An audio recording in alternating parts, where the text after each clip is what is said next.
Good morning, believers. Good morning, Israel. Another bad haircut. Now I know why I always just get it shaved.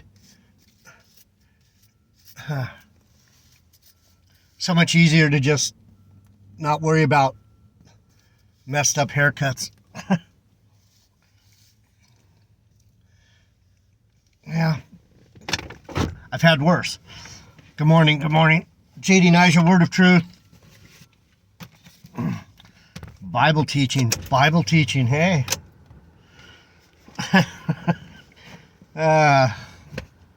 Welcome, family.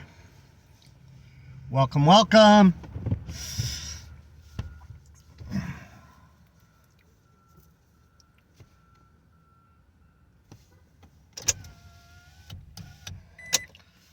So, the fire in Maui.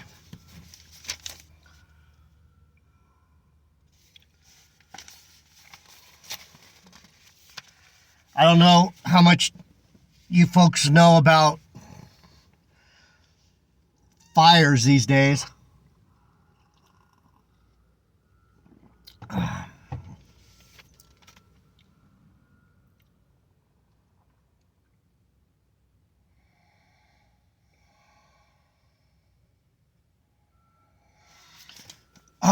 I don't know how much I can say, but anyway, I got married in Lahaina, where the fire is. My second marriage. It was really odd. So, my best man and his girlfriend at the time, they're married now, they just contacted me a couple days ago. And the ex-wife was at their house. These are the things that make me wonder about my life. My life. Is it a coincidence? What kind of odd coincidence is, I haven't talked to these people in 4 or 5 years. Haven't seen them in a long time. And so my ex-wife came and visited these folks. They live right down here for me. The ex-wife lives in Washington. She came down, and so that prompted the girlfriend to call me, I guess. Blah, blah, blah, Gail this, blah, blah, blah, Gail, blah, blah, blah.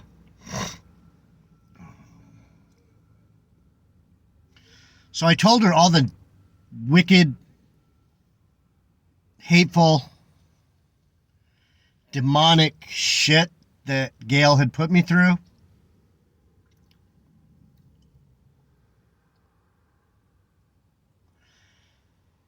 And of course, Gail didn't tell her about any of this stuff, and it really doesn't matter because I know what I went through. I know what happened to me. I know the truth. I know the truth.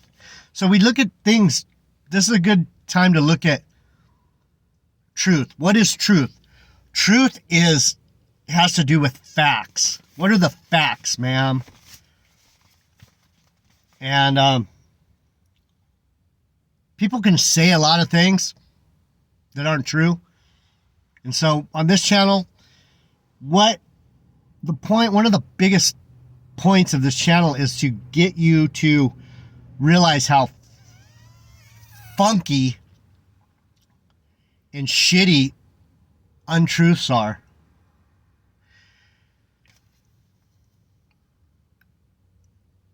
You might not mean nothing to me, like Gabar or Tahar, these guys. They don't mean shit to me. But the fact that they're speaking untruths about the Bible, then now you're getting in my way.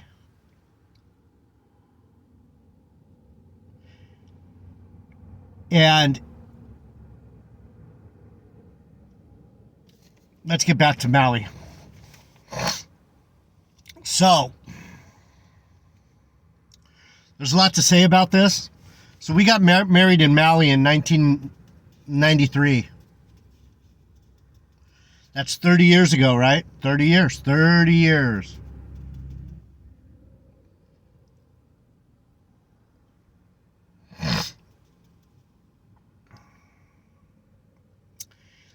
And it was a beautiful wedding.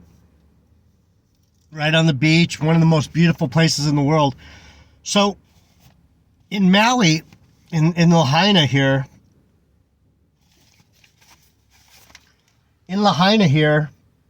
that street that you see right there,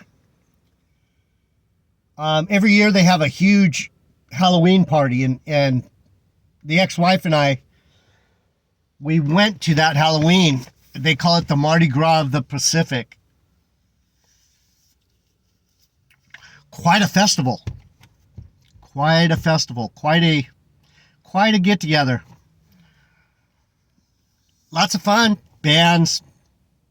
Everyone dressed up. Warm summer nights. Lots of flesh. Food. Festivities, if you know what I mean.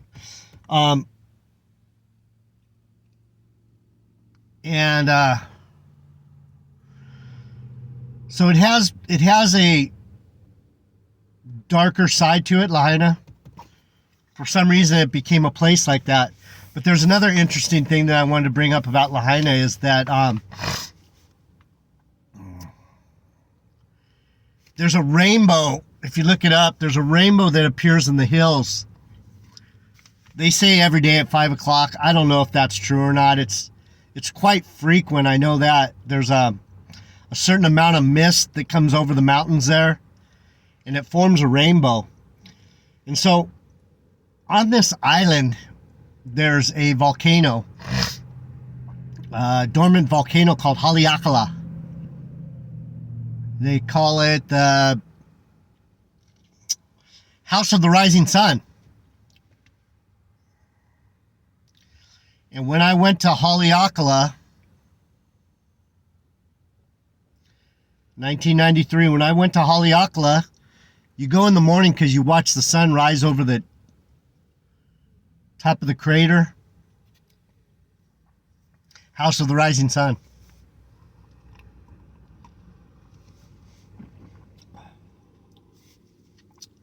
And what I told myself when I looked into this crater, I said, that was the last place that the Lord made. His finger, the crater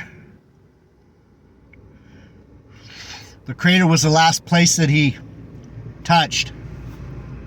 Just my opinion, just what my spirit told me. That was the last place created on the earth. So I know I'm talking in circles. I'm talking about Maui, Lahaina, Haleakala, Front Street, where they have the annual Halloween Mardi Gras there. And it burnt down. And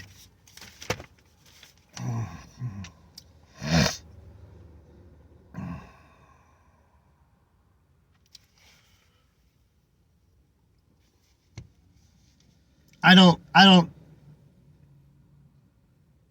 believe that it could burn like that. I don't believe it could. I don't believe it. So that being said, yeah, that's where I got married back in '93, and I had just spoken with my best man. I just spoke with my best man literally the day before.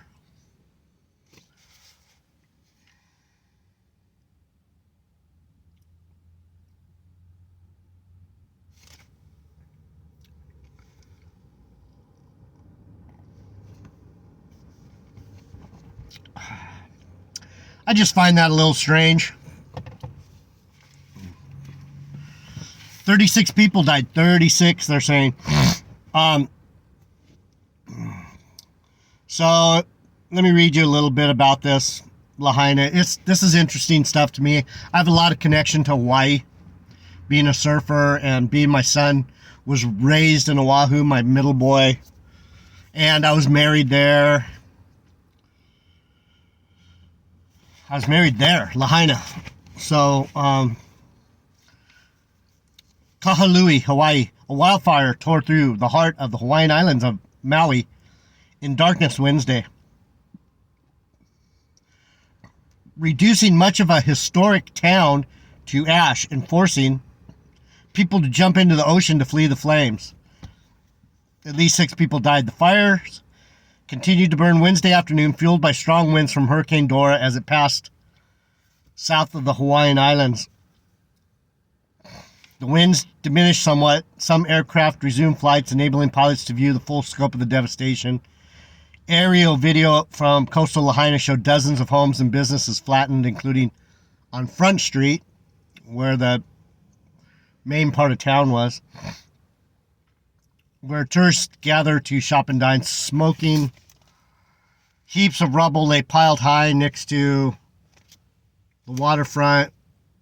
Boats in the harbor were scorched, and gray smoke hovered over the leafless skeletons of charred trees. Quote, "It's horrifying. I've flown here 52 years and never seen anything come close to that," said Richard Olson, a helicopter pilot for a tour company. "We had tears in our eyes, the other pilots on board and the mechanics and me." Acting Governor Sylvia Luke said the flames wiped out communities. "This is not a safe place to be," she said.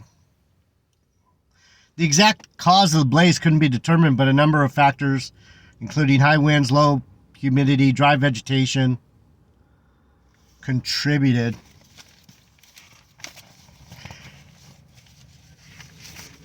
I know this probably a lot of you have already turned off the video, but if you're still here, sit tight. The Lord probably has something to say about this.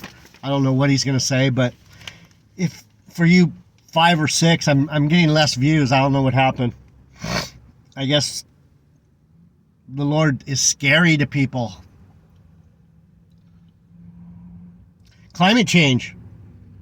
Climate change, they said right off the bat. In many parts of the world is increasing vegetation dryness. Yeah, it could be that shit that's coming down from the airplanes too, right?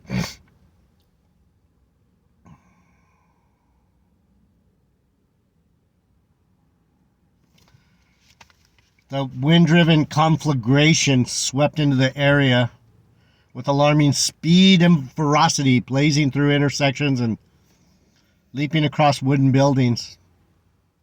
In Lahaina town, which dates back to the 1700s and on the National Register of Historical Places. Historical places.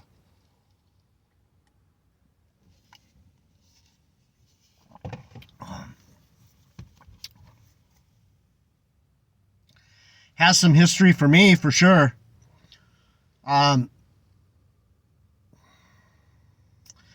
can't, it's hard for me if you don't know anything about Hawaiian history and about how these fucking marauding punks from the U.S. went over there and just basically stole it from them. And the battles that went on there and the pride and peacefulness of the Hawaiian people and all that. If you don't really know it, it's not going to hit you the same way. But let me tell you,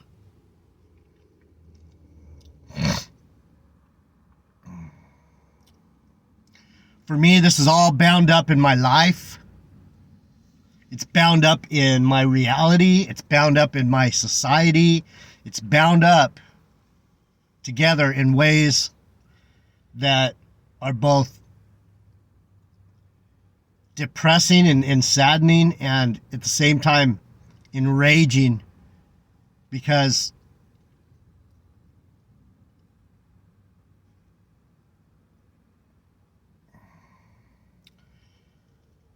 the Lord is doing some harsh things.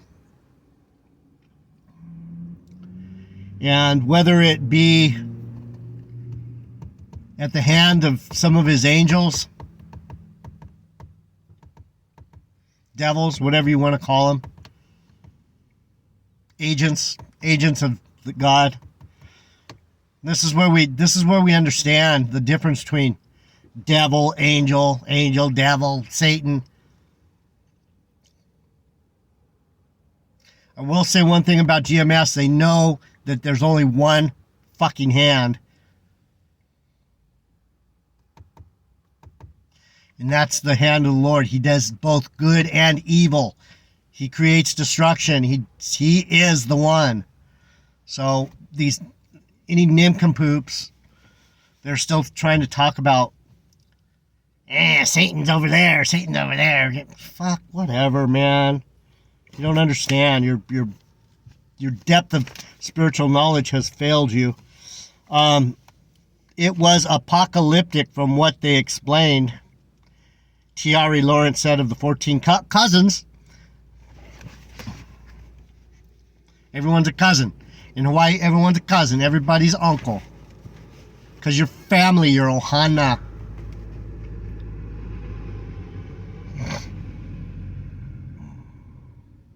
Said of 14 cousins and uncles who fled the town and took refuge at her home in Pukalani, east of Lahaina. Lahaina resident Kiahiamoko Kapu was tying down loose objects in the wind at the cultural center. He runs in Lahaina when his wife showed up Tuesday afternoon and told him they needed to evacuate. Right at that time, things got crazy. The wind started picking up. And he added that we got out of there just in the nick of time.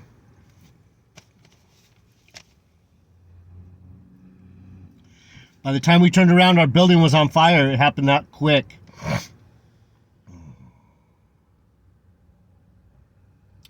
They also had blazes in Pulehu and upcountry Paia on Wednesday afternoon.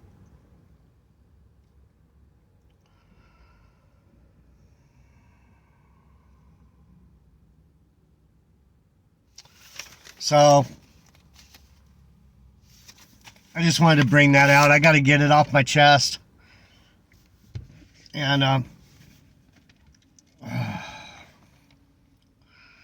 let's see what we got. Let's go somewhere in Ezekiel. A fire in Egypt.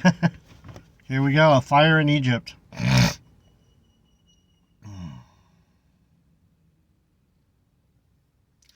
Thus said the Lord, Ezekiel 30, verse 6. Thus said the Lord, they also that uphold Egypt shall fall, and the pride of her power shall come down.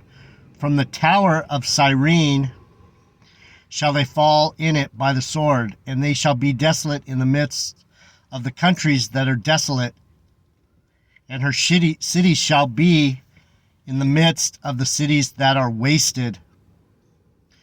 And they shall know that I am the Lord, when I have set a fire in Egypt, and when all her helpers shall be destroyed.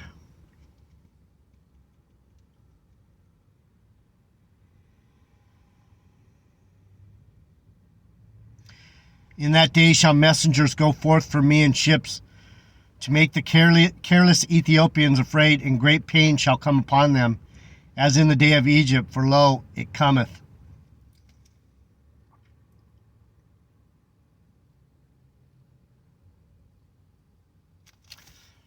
Let me see what I got. Fire, fire, fire.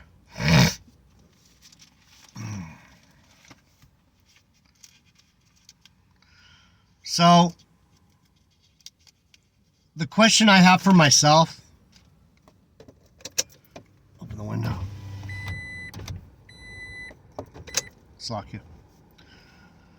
The question I have for myself, sorry I didn't pray. Heavenly Father, man, bless us. Give us something, man. Give us some peace.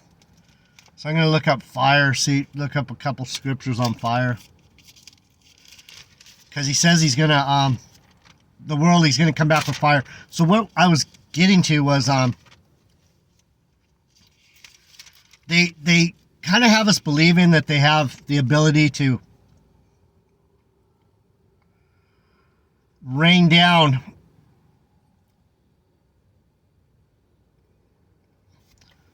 fire.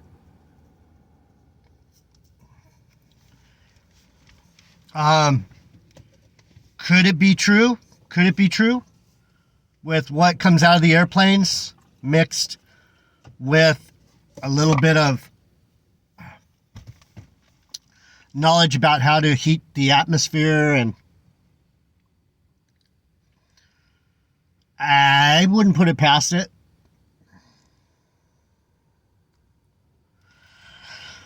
But are they just making us believe that so that when this fire comes down,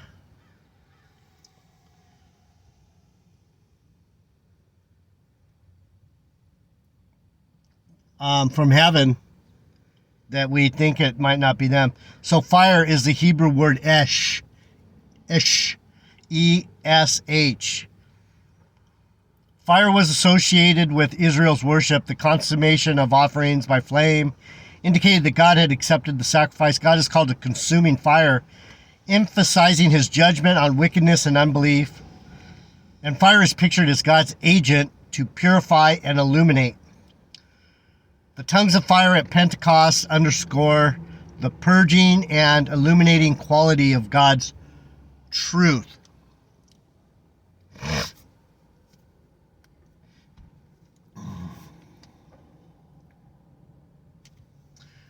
Does anyone ever consider what the name of the channel is here? You need to keep that theme in your mind if you want to know.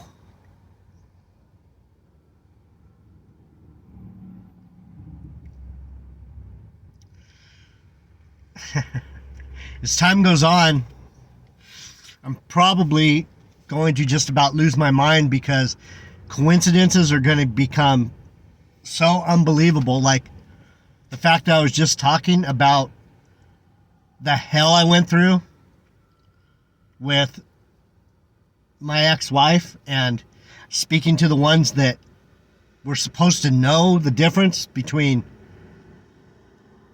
the truth and the lie. And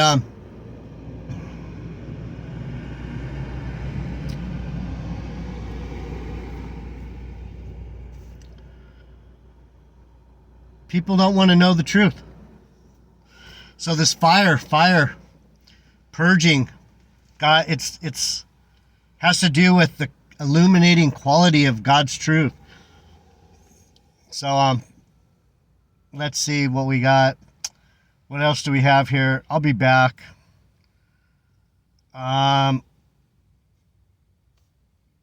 Ezekiel, I don't even see anything on Ezekiel in here. Where would it be? Fire. Exodus, Chronicles. I'll be back,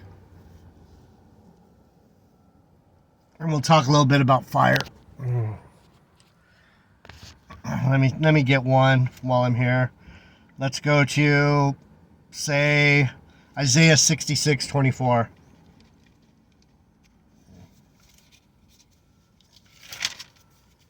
Real quick, if I can get it. Isaiah 66:44, right at the end of the book. Really? I'm gonna 66:15. What? Is there a 66? 15. Gosh, right at the end of the book. And it reads, "For behold, the Lord will come with fire, and his chariots with a whirlwind, to render his anger and fury and his rebuke with flames of fire and a whirlwind." I'll be back. JD Nye's your word of truth. I love you, believers. Good luck, Israel. I'll be back.